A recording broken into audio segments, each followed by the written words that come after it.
Welcome back to pocket neuron. दोस्तों, ये हमारे टर्मुक्स की सीरीज जिसमें हम सीख रहे हैं टर्मुक्स ऐप को। इससे पहली वीडियो में जो हमारा फर्स्ट वीडियो था उसमें हमने देखा कैसे टर्मुक्स ऐप को एफ-ड्रॉइड से डाउनलोड करना है, कैसे उसको इंस्टॉल करके पैकेज अपडेट और अपग्रेड करके सेटअप करना है। तो चलिए दोस्तों, ये हमारा दूसरा वीडियो है। इसमें हम जानेंगे बेसिक कमांड्स जिससे हम टर्मुक्स ऐप को हैंडल करते हैं, कंट्रोल कर सकते हैं। तो चलिए शुरू करते हैं अपना पहला वीडियो।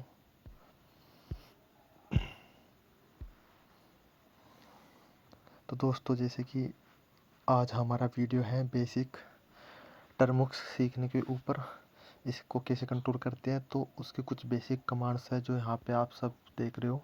मैं इनको वन बाय वन एक्सप्लेन करूँगा कौन सी कमांड कैसे क्या काम करती है। तो चलिए शुरू करते हैं बगैर किसी देरी के। सबसे पहले है हमारा यहाँ कमांड ls, यानी कि लिस्ट शो। इससे क्या होता है, लिस्ट शो होती है और ये शॉर्ट फॉर्म में ls लिखा जाता है। ये कमांड है ls, इसको प्रेस करेंगे तो यहाँ पे हमें जो भी डायरेक्टरी है, हमारी फोल्डर है, उसमें जो भी आइटम है वो सब शो हो जाएगा। अब यहाँ पर कुछ नहीं है तो कुछ भी डाटा हमको शो नहीं हुआ। अब कुछ हाँ हाइड फाइल्स होती हैं जो दिखाई नहीं देती नॉर्मली, तो उनको हम देख सकते हैं ls-a, यानी कि लिस्ट शो ऑल फाइल्स। जो भी फाइल है सभी फाइलों की लिस्ट शो की जाए, कोई भी हिडन फाइल को हिडन मत रखा जाए। तो इसको रन करने पर जो भी फाइल है वो टोटल सारी शो हो जाएंगी, वो हिडन फाइल वगैरह चाहे जो भी हो। तो ठीक है, इसके बाद आता है नेक्स्ट कमांड pwd। ये pwd का मतलब होता है करंट वर्किंग डायरेक्टरी। तो देखिए दोस्तों, जैसे ही मैंने ये कमांड रन किया तो ये जो है हमारा करंट जो डायरेक्टरी है जहाँ पर काम कर रहे हैं हम, वो शो हो जाएगा और सारा काम यहीं पे होता है, इसी होम डायरेक्टरी में। ये हमारी ऐप की मेन जगह, मेन फोल्डर है। तो हम जिस भी फोल्डर में काम कर रहे होते हैं वो pwd की मदद से हम जान सकते हैं हम कहाँ पर है अभी। तो इसके बाद आता है टच कमांड का बेसिकली हम यूज करते हैं फाइल्स बनाने में। जैसे हम अगर HTML फाइल बना रहे हैं, अपनी वेबसाइट बना रहे हैं, तो उसमें HTML CSS जावास्क्रिप्ट वगैरह फाइल जो है वो बनानी होती है। तो हम सिंपली यहाँ पे फाइल का नाम देते हैं माई फाइल, जो भी नेम है वो फाइल का हम यहाँ रख देंगे। मैंने माई फाइल कर दिया है। हम इसको बिल्कुल सिंपल फाइल बनाएंगे जिसमें खाली वर्ड वगैरह जो है अपने स्टोर कर सके। तो मैंने माई फाइल .txt करके एक फ़ाइल बना दी है। तो अब हम लिस्ट शो करेंगे करंट वर्क डायरेक्टरी में। देखिए माई फाइल यहाँ पर आ गई है। तो टच का काम होता है फाइल को बनाना। हम कोई भी HTML file CSS file, Python वगैरह आगे कोडिंग वगैरह करेंगे तो जो फाइल्स बनानी पड़ती हैं वो इसी की मदद से हम बनाएंगे। तो टच यूज होता है बेसिकली फाइल बनाने के लिए। आगे हमारा जो कमांड है वो है मैक डायरेक्टरी। इसको हम लिखते हैं MKDIR। तो इसका फुल फॉर्म है मैक डायरेक्टरी। मैक डायरेक्टरी का जैसे हम नाम से ही समझ रहे हैं, ये डायरेक्टरी यूज बनाने में होता है और इससे हम फोल्डर वगैरह जो है क्रिएट कर सकते हैं। जैसे कि मैं MKDIR लिखकर जो भी मुझे फोल्डर बनाना है उसका नाम लिखना होगा। जैसे हमें फोल्डर बनाना है पॉकेट न्यूरॉन, तो मैंने एंटर किया। अब यहाँ पर देखेंगे तो ये देखिए, ये जो एक तो फाइल हमने यहाँ पे बनाई थी, एक ये नया फोल्डर बन गया है ये पॉकेट न्यूरॉन के नाम से। तो मैक डायरेक्टरी का यूज करके हम फोल्डर बना सकते हैं। इसके बाद है रिमूव डायरेक्टरी। जैसे कि इसके नाम से दिख रहा है, ये डायरेक्टरी जो है रिमूव करने के काम आता है, फोल्डर्स डिलीट करने का काम आता है। अब देखिए, जो हमने पॉकेट न्यूरॉन फोल्डर बनाया है इसको हम RMDIR लिखेंगे और फोल्डर का नाम देंगे पॉकेट न्यूरॉन। अभी ये ऑटो कंप्लीट हुआ है फुल। ये हम कर सकते हैं, जैसे अभी यहाँ पे मैंने पॉकेट लिखा, तो फिर इसका आगे का ऑटो कंप्लीट करने के लिए यहाँ पे ये टैब बटन है, ये जो भी हाईलाइट होके दिख रहा है यहाँ, इस पर क्लिक करेंगे, ये खुद ऑटो कंप्लीट कर देता है। तो टैब का यूज़ करके हम अपने वर्ड्स को जो है ऑटो कंप्लीट कर सकते हैं, अगर वो एग्जिस्ट कर रहे हैं कहीं हमारी डायरेक्टरी में। तो दोस्तों यहाँ पे मैंने पहले रिमूव डायरेक्टरी ये जो कमांड है ये लिखा, उसके बाद जो है ये डायरेक्टरी का नाम दे दिया है। अब हम एंटर मारेंगे और ये सक्सेसफुली जो है हमारे फोल्डर डिलीट हो गया है। हम इसको शो करेंगे तो ये यहाँ से जा चुका है, डिलीट हो चुका है। तो मैक डायरेक्टरी यूज होता है फोल्डर बनाने के लिए, RMDIR ये दूसरा है रिमूव डायरेक्टरी, इसका यूज होता है फोल्डर डिलीट करने के लिए।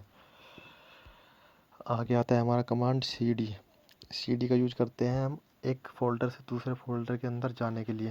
तो देखिए जैसे अभी यहाँ पे एक फ़ोल्डर बनाता हूँ मैं, फ़ोल्डर 1 करके बनाता हूँ, फिर इसके अंदर जाएंगे हम। पहले इसको शो करता हूँ, देखिए यहाँ पे हमारा फ़ोल्डर 1 बन गया है।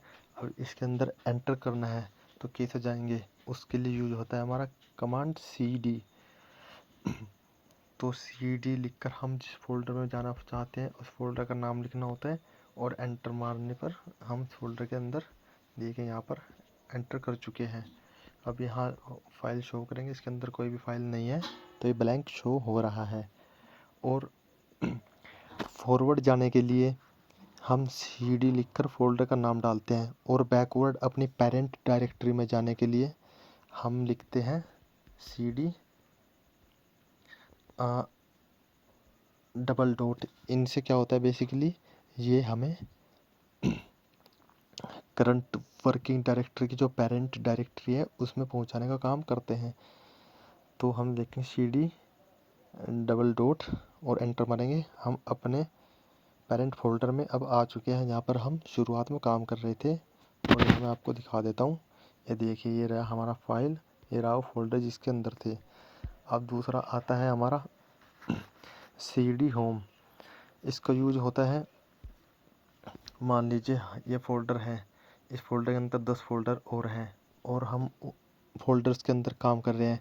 अगर हमको बैक यहीं पे आना हुआ होम डायरेक्टरी में, तो बार बार हमको CD टाइप करके और ये जो है डॉट वाला ये सिस्टम बार बार टाइप करना पड़ेगा, फिर एक एक फोल्डर बैक आएंगे। इसकी जगह हम यूज कर सकते हैं यहाँ पर ये $साइन का यूज करके फोल्डर का नाम डाल देना है बस खाली, तो ये खुद गेस कर लेगा और सीधा होम डायरेक्टरी में आ जाएगा जहाँ कि हम फ़िलहाल हैं। तो दोस्तों बस CD होम का यूज यही है, हम किसी भी डायरेक्टरी से सीधे अपनी मेन डायरेक्टरी में आ सकते हैं। कैट का यूज होता है बेसिकली फाइल में जो कंटेंट होता है उसको दिखाने के लिए। इसके पहले कैट के पहले थोड़ा इको को समझते हैं। देखो इको किस लिए यूज होता है, इको कमांड का यूज होता है कोई भी टेक्स्ट जो है, अगर हम कोई स्क्रिप्ट चला रहे हैं और हमें यहाँ कुछ शो करना है टर्मिनल में, तो उसे प्रिंट करने के लिए इको, हमारा मैसेज कोई भी है जो वो दिखाने के लिए इको कमांड का यूज करते हैं। देखिए जैसे कि मैंने इको लिखा अपने कमांड, उसके बाद कोड लगाएंगे, उसके बाद जो भी अपना मैसेज है, जैसे वेलकम टू पॉकेट न्यूरॉन,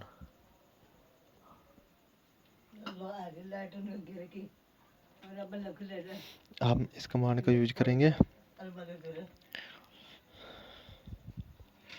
तो देखिए इस तरीके से जो है हमारा मैसेज प्रिंट हो जाएगा। और इसी कमांड का यूज करके हम कोई भी टेक्स्ट जो है, अपना मैसेज जो है वो फाइल में डायरेक्ट डाल सकते हैं। जैसे कि हमने यहाँ पे अभी एक फ़ाइल बनाई थी, उसको देखेंगे ये माई फाइल के नाम से। तो यहाँ पर कैट कमांड का यूज करेंगे और माई फाइल का यहाँ आगे देंगे तो कैट बेसिकली क्या करता है, किसी भी फाइल में जो कंटेंट होता है उसको शो करता है। तो हमने ये टच कमांड का यूज करके माई फाइल बनाई थी। अभी देखेंगे इसके अंदर कोई डाटा है या नहीं।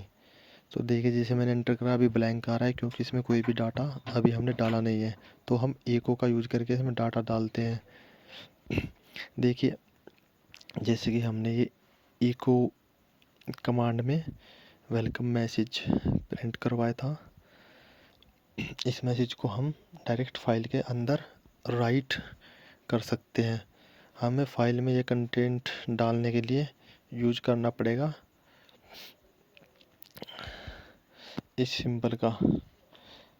इस सिंबल को 2 बार रिपीट करके लगाना है, फिर फाइल का नाम देना है। जो सिंबल ये मैंने लगाया है यहाँ पे आपको दिख रहा होगा, ये अभी हाईलाइट किया हुआ है। ये सिंबल लगाने के बाद फिर हमको देना है यहाँ फाइल का नाम, जिस फाइल में हमें राइट करना है अपना कंटेंट। तो मैं यहाँ माई फाइल लिख देता हूँ। इस माई फाइल में जो है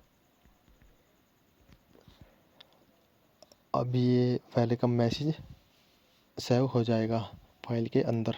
तो मैं यहाँ रन करता हूँ और अब फिर से जो हमने कैट कमांड रन करी थी उसको रन करेंगे हमारी फाइल का नाम डालकर। तो यहाँ पर कैट कमांड जो है लिख दिया है, उसमें हमारी फाइल का नाम जो है डाल दिया है। अब मैं एंटर मारूंगा और ये देखिए जो भी हमने अपने फाइल के अंदर टेक्स्ट फाइल के अंदर लिखा था वो सब प्रिंट हो गया है।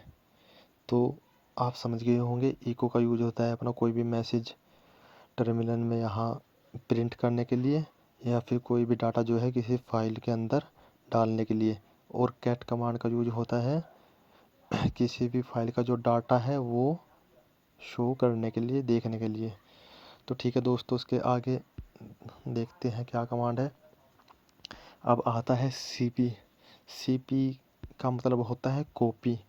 टर्मिनल में जब हमको कोई भी फाइल कॉपी करनी होती है तो हम सीपी कमांड का यूज करते हैं। जैसे कि मैं यहाँ पे सीपी लिख देता हूँ, उसके आगे जो फाइल हमें कॉपी करनी है, मानकर चलो ये जो माई फाइल है हमारी, इसको करंट डायरेक्टरी से, करंट फोल्डर से जिसमें भी अभी हम काम कर रहे हैं उससे फोल्डर 1 में डालेंगे। तो हमें पहले फाइल का नाम लिखना है जिसको कॉपी करना है, माई फाइल डॉट txt, ये हमारा फाइल का नाम है। इसके बाद डेस्टिनेशन फोल्डर जहाँ हमें इसको कॉपी करना है हम फोल्डर का नाम डालेंगे, जिसकी फोल्डर 1 में इसको कॉपी करना है और एंटर मार देंगे। तो हमारी जो ये टेक्स्ट फाइल है फोल्डर 1 के अंदर जो है कॉपी हो चुकी है।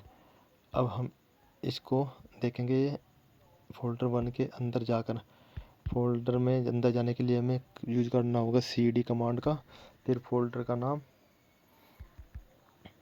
अब फोल्डर 1 हमारा फोल्डर है, इसके अंदर जाएंगे, फिर यहाँ पर लिस्ट शो करेंगे फाइल्स की। तो देखें यहाँ पर हमारी फाइल जो है कॉपी हो चुकी है। अब नेक्स्ट कमांड आता है cpr। तो ये जो है cpr का यूज होता है कोई भी फोल्डर कॉपी करने के लिए। जैसे कि मैं वापस जाता हूँ अपनी मैन डायरेक्टरी में, ये हम वापस आ गए पेरेंट फोल्डर में अपने। यहाँ पर आपको दिखाता हूँ, अभी एक फ़ोल्डर हमारे पास है, इसके अंदर हमें एक और फोल्डर कॉपी करना है। तो पहले मैं मैक डायरेक्टरी कमांड का यूज करके एक और फोल्डर बनाता हूँ, फोल्डर 2। ये फोल्डर मैं बना रहा हूँ। अब यहाँ पे लिस्ट शो करते हैं फाइल की, देखो यहाँ पर फोल्डर 2 बन चुका है। अब हम इस फोल्डर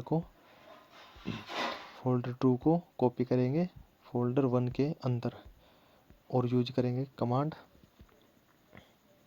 cp-r। इसका यूज करके हम फोल्डर 2 को फोल्डर 1 के अंदर कॉपी कर सकते हैं। लेकिन पहले एक बार मैं आपको बगैर आर के करके दिखाता हूँ। बगैर -r कमांड दिए देखेंगे कि हम क्या ऐसे फोल्डर 2 को फोल्डर 1 के अंदर कॉपी कर पाते हैं। ये देखिए यहाँ एरर आ गया। ये बेसिकली सिर्फ फाइल्स के साथ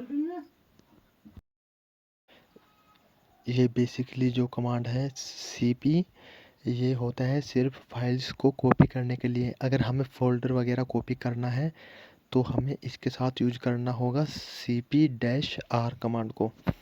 तो चलिए अब दोबारा से यूज करते हैं।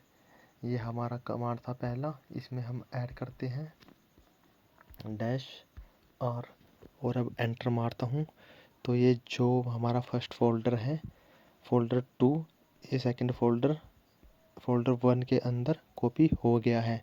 अब हम देखेंगे फोल्डर 1 के अंदर जाकर ये फोल्डर 2 कॉपी हुआ है कि नहीं। चलिए cd कमांड का यूज करते हैं जिससे हम फोल्डर में आ जा सकते हैं। अब फोल्डर का नाम लिखते हैं फोल्डर 1, इसके अंदर जाते हैं, यहाँ का कंटेंट शो करते हैं जो भी इसके अंदर है। ये देखिए पहले हमने एक बार माई फाइल कॉपी करी थी यहाँ पे, अब की बार फोल्डर कॉपी किया है, दोनों इस फोल्डर के अंदर आ चुके हैं। ये देखिए हम अभी करंटली फोल्डर 1 के अंदर हैं। तो दोस्तों इस तरीके से cp कमांड जो है यूज होता है। सेम है mv कमांड। mv कमांड से हम क्या कर सकते हैं, cp फाइल को कॉपी करता है, सेम mv फाइल्स को मूव करता है। यानी कि जो हम फाइल मूव करेंगे वो करंट डायरेक्टरी से डिलीट होकर जो डेस्टिनेशन फोल्डर होगा उसके अंदर स्टोर हो जाएगी। चलो एग्जांपल से समझते हैं। हम cd का यूज करके वापस जाते हैं बैक। यहाँ पर देखते हैं हमारे पास माई फाइल है और फोल्डर 2 के अंदर अभी देखते हैं कोई फाइल है कि नहीं है। cd फोल्डर 2, यहाँ देखिए फोल्डर 2 के अंदर हूँ मैं भी। यहाँ लिस्ट शो करते हैं, यहाँ पर कोई भी फाइल नहीं है, अभी ब्लैंक आया है। तो हम जाते हैं होम डायरेक्टरी पर। यहाँ पर अब ये जो हमने देखी थी माई फाइल, इसको मूव करेंगे फोल्डर 2 के अंदर और फिर देखेंगे ये करंट फोल्डर से फोल्डर 2 के अंदर जाती है कि नहीं। चलिए mv फाइल का नाम है myfile.txt और इसको हमें मूव करना है फोल्डर 2 में। तो चलिए एंटर मारता हूँ और शो करते हैं अभी हमारा जिस फोल्डर में काम कर रहे हैं इस फोल्डर का डाटा। तो देखिए यहाँ पर सिर्फ 2 फोल्डर शो हो रहे हैं, माई फाइल जो है यहाँ पर शो नहीं हो रही है। अब जाते हैं फोल्डर 2 के अंदर, यहाँ कंटेंट शो करते हैं। देखिए यहाँ पर ये फाइल मूव हो चुकी है। तो बेसिकली आप समझ चुके हो कैसे हम फाइल को मूव करते हैं, कैसे कॉपी करते हैं, कैसे फोल्डर कॉपी होता है और कैसे रिमूव करते हैं फोल्डर को, कैसे फोल्डर बनाते हैं। ये सब हम सीख चुके हैं अब तक। एको का यूज हम करना सीख चुके हैं। अभी आई है कमांड काल यानी कि CAL, इसका फुल फॉर्म होता है कैलेंडर। इस कमांड का यूज करके हम करेंटली जो ईयर है, करेंटली ईयर, मंथ और डेट और डे, दिन कौन सा है ये देख सकते हैं। हमको इसके लिए सिंपली लिखना है CAL और एंटर मार देना है। यहाँ पे हमें मंथ का नाम, दिनों के जो नाम है, ईयर और जो डेट है आज, वो हाईलाइट होके जो है दिख जाएगी। तो सिंपली इस तरीके से जो है हम पूरा कैलेंडर जो है देख सकते हैं। इसके बाद आता है हमारे पास स्टेट कमांड। इसका यूज करके हम किसी फाइल का जो है साइज क्या है उस फाइल का, वो कब मॉडिफाई हुई थी, कब चेंज हुई थी, कब बनी थी, ये सब जान सकते हैं। तो इसके लिए हमें इस कमांड को लिखना है स्टेट, फिर हमें नाम देना है फाइल या फोल्डर का। मैं फोल्डर 1 देता हूँ जो कि यहाँ पे एग्जिस्ट करता है। ये देखिए इसने बता दिया है, इसका नाम है फोल्डर 1, इसका साइज है 3452। ये बाइट्स में दिखा रहा है, बाइट्स में, ये केबी में नहीं है। ये लगभग 3 KB के करीब साइज है इस फोल्डर का, जो इसमें फाइल वगैरह पड़ी है सब मिला के। बाकी इसका डेट जो है एक्सेस करने का, कब एक्सेस हुआ, कब ये मॉडिफाई हुआ, कभी इसमें चेंज हुआ, ये सब यहाँ पर शो हो रहा है। तो स्टेट इस कमांड का यूज करके हम जो है फाइल या फोल्डर जो भी है उसका नाम आगे डालकर उसके बारे में पता कर सकते हैं। उसका साइज़ क्या है, वो कब मॉडिफाइड हुई थी, कब चेंज उसमें हुआ था, कब हमने उसको एक्सेस किया था। तो स्टेट के बाद हमारे पास कमांड आती है रिमूव। आरएम मतलब रिमूव। रिमूव का मतलब है डिलीट करना। तो सीधा है इस कमांड का यूज करके हम कोई भी फाइल या फोल्डर जो है डिलीट कर सकते हैं। एग्जाम्पल के लिए अब यहाँ सिर्फ 2 फोल्डर हैं। फोल्डर डिलीट करने के लिए हमें यूज करना होता है कॉपी कमांड की तरह -r कमांड का। तो अगर मैं सिंपली rm कमांड यूज करूँगा और फोल्डर का नाम दूंगा फोल्डर 1, तो ये जो है एरर दे देगा, can not remove folder 1 is a directory. अगर हमें इसे रिमूव करना है तो इसमें हमें एक कमांड देनी होगी -r। अब हम कोई भी डायरेक्टरी जैसे फोल्डर 1 है हमारा, इसको डिलीट कर सकते हैं। देखिए सक्सेसफुली डिलीट हो चुका है। और अब हम लिस्ट देखेंगे करंट फाइल की, तो फोल्डर 2 सिर्फ यहाँ पे शो हो रहा है, जो कि पहले फोल्डर 1 भी था, वो अब जो है डिलीट हो चुका है। तो चलिए यहाँ पे एक फाइल बनाते हैं टच कमांड का यूज करके, example.txt एक फाइल बनाई है। अब यहाँ डाटा शो करेंगे, ये देखिए example.txt फाइल बन गई है। अब इसको डिलीट करेंगे rm example.txt। अब ये फाइल जो है डायरेक्ट डाउनलोड हो जाएगी खाली rm कमांड का यूज करके। ये देखिए डिलीट हो चुकी है। ls का यूज करके देखें, खाली एक फोल्डर दिखा रहा है, यानी कि फाइल जो है डिलीट हो चुकी है। तो दोस्तों अब rm और rm-r इसको हम समझ चुके हैं। अब आता है हिस्ट्री। हिस्ट्री कमांड का यूज होता है जो हमने कमांड्स अभी रिसेंटली यूज की है। जैसे कि यहाँ पे ये कमांड यूज की है, ये ls यूज हुआ है, ये रिमूव एग्जाम्पल फाइल जो है रिमूव हुआ है, यूज हुआ है, ये फाइल डिलीट करने का कमांड यूज हुआ है। इसके बाद फिर से ls जो है ये कमांड यूज हुआ है। तो ये सब जो है हिस्ट्री में चले जाते हैं। और ये देखने के लिए कौन कौन सा कमांड यूज हुए, हम टाइप करेंगे हिस्ट्री और एंटर मारेंगे। तो देखिए यहाँ पे इस तरीके से जो है हमारे सारे जो रिसेंट में हमने कमांड यूज किए वो सब के सब यहाँ पे शो हो जाएंगे। जैसे कि हमने फर्स्ट में ls का यूज किया था, फिर ls-all का यूज किया था जिससे फुल जो है डायरेक्टरी देख सके, जो हिडन फाइल है वो देख सके। फिर pw का जो है यूज हुआ था। उसके बाद टच फाइल का यूज़ करके हमने माई फाइल बनाई थी, फिर अपनी डायरेक्टरी को देखा था, फिर एक फ़ोल्डर बनाया था, फिर उस फोल्डर को हमने डिलीट किया था। तो ये सब जो कमांड है यहाँ पर रिसेंट में जो हमने यूज किया है वो सब सेव है, यहाँ पर देख सकते हैं। इसके बाद दूसरी कमांड है हमारी डेट। डेट का यूज करके हम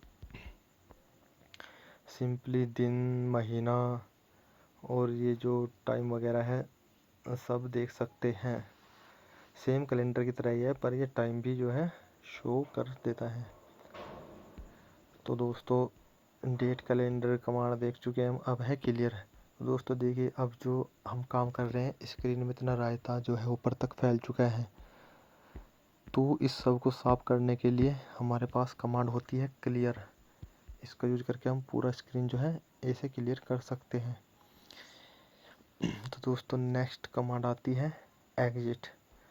एग्जिट का यूज करके हम देखो ये जो हमारा टर्मुक्स है इसको टोटली अच्छी तरह से क्लोज कर सकते हैं। देखिए अभी मैं डायरेक्ट जो है इसको ऐसे उड़ा दूंगा, मैंने उड़ा दिया है, ये बंद हो गया है, पर क्या है बैकग्राउंड में रन करता रहता है। ये देखिए अभी भी यहाँ पे इसका सीजन लागू है। तो हम देखिए जैसे ही इस पर क्लिक करेंगे नोटिफिकेशन पे, ये ज्यों की त्यों हमारा टर्मिनल ओपन हो जाएगा। अभी ये पूरी तरह क्लोज नहीं हुआ है, तो उसके लिए हमें यूज करना होता है एग्जिट कमांड का। और ये देखिए पूरी तरीके से लॉग आउट हो गया है, और ये देखिए यहाँ पर नोटिफिकेशन भी जा चुका है। तो ये सही तरीका है टर्मुक्स ऐप को बंद करने का।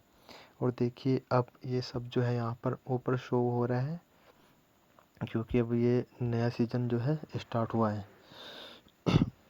तो अब यहाँ पर कुछ बेसिक चीज़ें और है दोस्तों, जैसे कि ये 3 लाइन्स बटन है, इसका यूज़ करके ये एक नई विंडो जो है साइड बार ओपन होता है।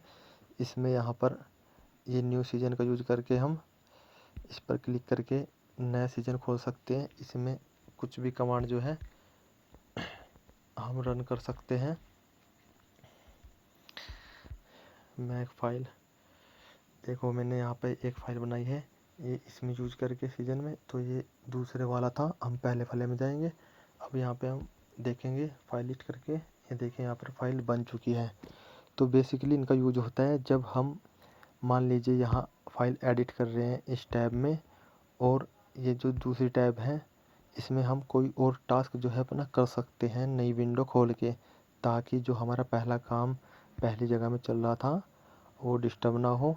हम यहाँ पर न्यू सीजन कर करके नई विंडोज़ बना सकते हैं, जितने भी हमें ज़रूरत है ऐसे अलग अलग टैब बना सकते हैं और अपना काम एफिशिएंटली कर सकते हैं। ये एरो का जो बटन है इसको ऐसे दबा के हम जो टाइप की थी कमांड हमने रिसेंट में, वो सब देख सकते हैं ऐसे और उनको यूज कर सकते हैं। इसका यूज ये है कि जो हम कुछ ऐसी कमांड होती है ना बार बार टाइप करनी पड़ती है, तो वो टाइप करने की जरूरत नहीं पड़ती, हिस्ट्री से निकाल सकते हैं। यहाँ पर इस बटन से हम ये अपना विंडो सीजन खोल सकते हैं। यहाँ से हम नया जो है सीजन बना सकते हैं नीचे न्यू सीजन पर क्लिक करके, और हम हर एक सीजन को नाम भी दे सकते हैं। इसे लॉन्ग प्रेस करिए और फिर वहाँ पर नाम रख दीजिए लर्न टर्मुक्स कमांड। ऐसे अपनी टैब का नाम दे सकते हैं जिसमें जो काम कर रहे हो।